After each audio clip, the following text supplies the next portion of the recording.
సోమవారం నాటి రికార్డు స్థాయి లాభాల జోరుకు మంగళవారం బ్రేకులు పడ్డాయి. దేశీయ స్టాక్ మార్కెట్లు భారీ నష్టాలకు జారుకున్నాయి.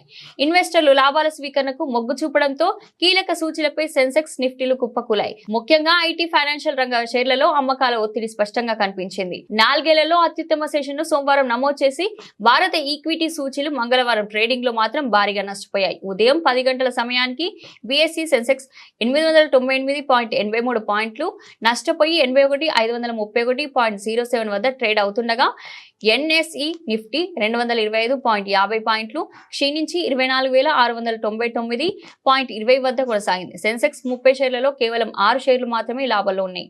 సన్ ఫార్మా, బజాజ్ ఫైనాన్స్, ఎస్బీఐ, టేక్ మహీంద్రా, ఇండస్ఇండ్ బ్యాంక్, టైటాన్ స్వల్ప లాభాల్లో ట్రేడ్ అవుతుండగా మిగిలిన షేర్లు నష్టాల్లో పయనిస్తున్నాయి. ఎంటర్నల్ 2.46 డౌన్. ఇన్ఫోసిస్, హెచ్సిఎల్ టెక్, పవర్ గ్రిడ్ కార్పొరేషన్, కోటక్ మహేంద్ర బ్యాంక్ షేర్లు ప్రధాన నష్టాల్లో ఉన్నాయి.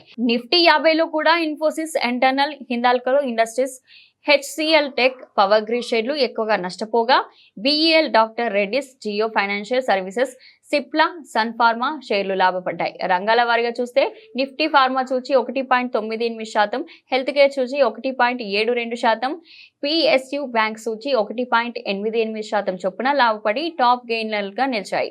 మరోవైపు నిఫ్టీ ఐటీ సూచి 1.13% నష్టంతో టాప్ డ్రాగర్ గా ఉంది. దీని తర్వాత ఫైనాన్షియల్ సర్వీసెస్, బ్యాంక్, నిఫ్టీ సూచీలు కూడా నష్టాల్లో ట్రేడ్ అవుతున్నాయి.